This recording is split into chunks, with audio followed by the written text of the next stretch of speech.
Hey guys, Jonathan here for JamSports100JamSports.org. How is it going? Normally, my race recaps will be up directly after the race. Unfortunately, um, I didn't see all the race. I had something come up last night. I had a family emergency I had to go attend to. So I do know what happened. I did go back and look and get some stuff ready for it. I saw most of the race. I saw about the first 62 of the 100 laps. But like I said, so I didn't get a chance to put it up last night. So I'm going to put it up right now. And like I said in yesterday's preview video, the Camping World Trucks usually put on the best show speed weeks, and it is going to be very, very hard for the Nationwide Series or the Cup Series to top what the Truck Series did last night. They had a little bit of everything happening, including a truck in the fence, so in the catch fence. So it's going to be hard for them to top that. I do want to say one thing though, really, really quick. I said, it's funny, I said in my truck preview, in fact it says it in parentheses, I think it actually says it in the description, that the video is awful. And normally, I don't want you guys to, thumbs down my stuff. I mean, obviously, I want you guys to like what I do, and I only want to do stuff that you guys like. But I ended up with 3 thumbs down on my truck preview for yesterday, which I think is funny. I think that's the most thumbs down I've ever gotten on any individual video, which I'm fine with because I said it was bad. So it actually did not bother me. But the truck race, like we said, had everything. It had a first-time winner. I don't know if you want to call it controversy at the end, but it was definitely intriguing. 30 green-white checkers, and so it was quite the deal in the NextEra Energy Resources 250, I'm sorry, 250. Yesterday, yesterday, I guess is when it would be. So here we go. Let's get things going right away. We really kicked things off with Miguel Paludo, who really dominated the beginning of the race. He got off to a great start and looked strong right away. The troubles happened in at lap 19. Paulie Hiraka got loose and he slid up the racetrack.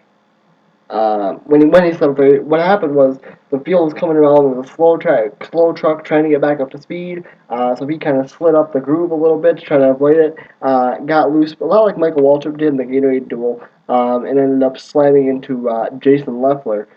And then Dakota Armstrong got caught up in that as well. It didn't look like Dakota Armstrong was going to have much of a problem. He didn't really see much damage at first. They didn't think he had much damage either. He did come back out, and the damage showed to be worse than what it really was. It showed to be worse than what initially thought. He had some major just vibration issues going on. He said the truck was vibrating really bad. They did take it back to the garage.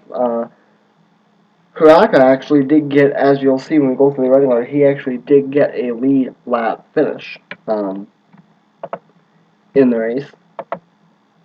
And then we went back green. Caution came out again. We went back green on lap 24.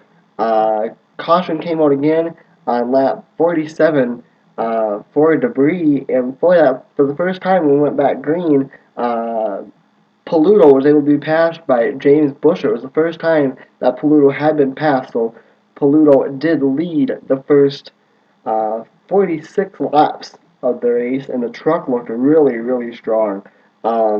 Unfortunately for Paludo, he did end up wrecking really, really hard late, and he said that was the hardest he ever hit a wall in racing, and it did drive the air out of him. But we weren't green for long. Lap 50, another debris caution got thrown, and then it went back green again until lap 62, when TJ Duke, Mike Skinner, and Cale Gale got into it. Which after that, that's really what made this race interesting. Was the green-white checkers. Of course, green-white checkers make every race fan happy. When we'll basically skip to the last deal, the last green-white checker. Actually, let's skip to one of the other ones first. Johnny Sauter had the lead. John King was second, and Todd Bodine was third. What it looked like on the replay, Todd Bodine would get into John King just a little bit, kind of sending him up the track, which would cause him to get into Sauter, who was leading. Sauter could not save it, completely wrecked into the wall. A couple other guys got into it. John King would take the lead. Here we go. Johnny Sauter, who turned into the outside wall in the tri-oval, thanks to the bumper of King. It ignited a multi-car crash. And I think this is actually my favorite quote from the whole night, and it was what he said. It was what John King said on his radio. Quote, "Golly, I flat freaking wrecked him." End quote. Was what he had said. We did have a red flag after that. I believe that was actually the last green-white checker, I think. Well, actually, no, it wouldn't have been. Well, it would have been the last green-white checker, but it wouldn't have been the last yellow. There was an 11-minute green flag after that, and they were set to go at it again. John King got the win. Not a whole lot of pressure there on that last one. There was a big wreck that happened though. Coming to take the, I don't know if it was the white flag or the checker flag. I think it was coming to take the white. It was going to take the white flag.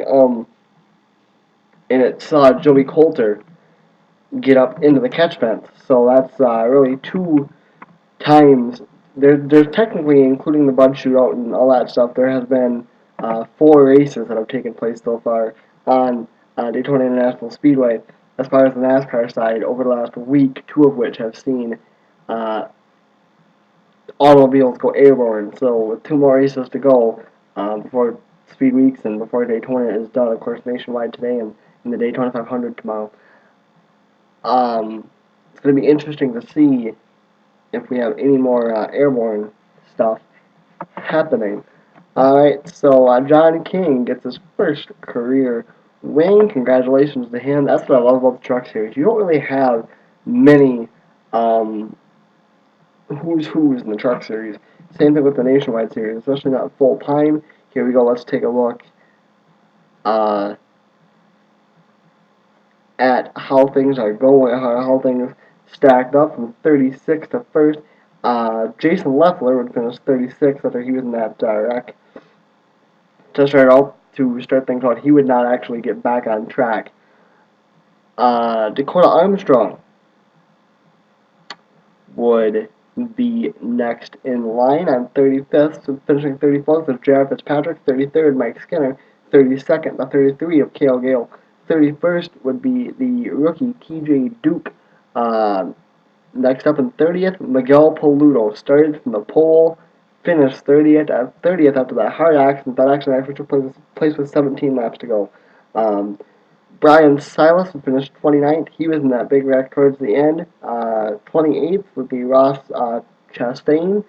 Brad Keselowski would finish in the 27th spot. He was in one of the late race wrecks as well. Rookie Max Gresham would finish 26th. 25th, Rick Crawford. 24th, Johnny Sauter. Of course, after he got in that accident there, Matt Crafton actually was involved in the Johnny Sauter accident as well.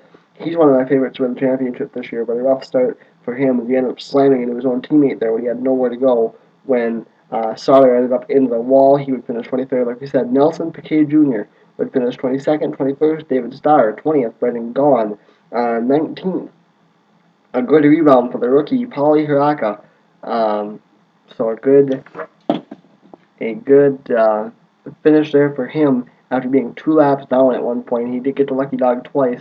Joey Coulter, even though he did end up in the catch fence and basically upside down, he did finish 18th. 17th for James Bushra. It actually looked like James Bushra had a chance to win the race for a while there. Chris Cockrum, who also got a lucky dog at some point in time in the truck race. In fact, I think he actually got the first lucky dog of the night, did Cockrum. He ended up coming back to finish 16th, 15th for INC, 14th for on Hornaday. Weird to see him in the new number, but he's in the number 9 this year. 13th would be rookie Dusty Davis. 12th saw Grant Effinger in that 12th spot. In 11th, Parker Kligerman. 10th, Clay Greenfield. Good run for Greenfield. Ninth would be Ty Dillon, and I will talk about Ty Dillon just a little bit. Great run for Ty Dillon. I'll talk about him when I get down to this. Good run for Ward Burton. Ward Burton finished 8th. Ward Burton's son Jeb is going to take over in that number 27 truck starting at Martinsville. Jeb was not cleared to run the Super Speedway, so Ward ran the Super Speedway race for him. Chris Fontaine finished 7th, 6th, Todd Ride, 5th, Jason White, who actually looked like he had a good chance to win for quite a while as well. 4th was Travis Quapple. Quapple did not get any points. He is not running for the Truck Championship this season, so he did not get any points. 3rd, Justin Lofton. 2nd, Timothy Peters, and John King would finish first, so it was a 1-2 teammate finish there in the first of 22 races. I don't really have the standings. The standings are not up to date, but I can tell you this.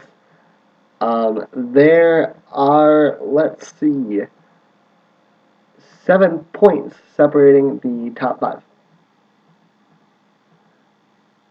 So that's what I can, well, actually the top 4, because take Travis Quapple out of there, he's not running.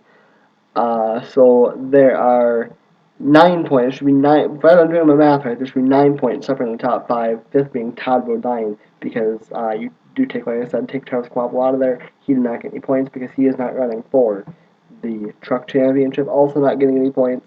Brendan Gaughan didn't get any points in the race. Brad Keselowski did not get any points in the race either. He is also not running for the Truck Championship. So Travis Quapple, Brendan Gaughan, and Brad Keselowski, the 3 truck drivers who did not get points for the race because, like I said, they are running for championships, either the Nationwide Cup Series or the Nationwide Cup Series. Yeah, that's basically it. So anyway, guys, Campbell Truck Series is off now for quite a while. Next time we see them on track in action, March 31st at the Paperclip in Martinsville. You thought tempers were hot in Daytona? Just wait until we get to Martinsville. It's only going to get worse and going to get more interesting. Congratulations to John King for getting the Daytona win. Can't wait for the Nationwide Series later on today. Can Tony Stewart continue his dominance? I also cannot wait for the trucks to take to the track again at Martinsville. For those of you guys who are just truck fans and you don't follow the rest of it, I will see you guys next month, really, in about a month, in Martinsville. For the rest of you guys, I'll see you next time. Probably for the Nationwide recap tonight, or this afternoon. I am Jonathan What's Up for Dan Sports 100 and dansports.org. I'll see you guys later. I'm out.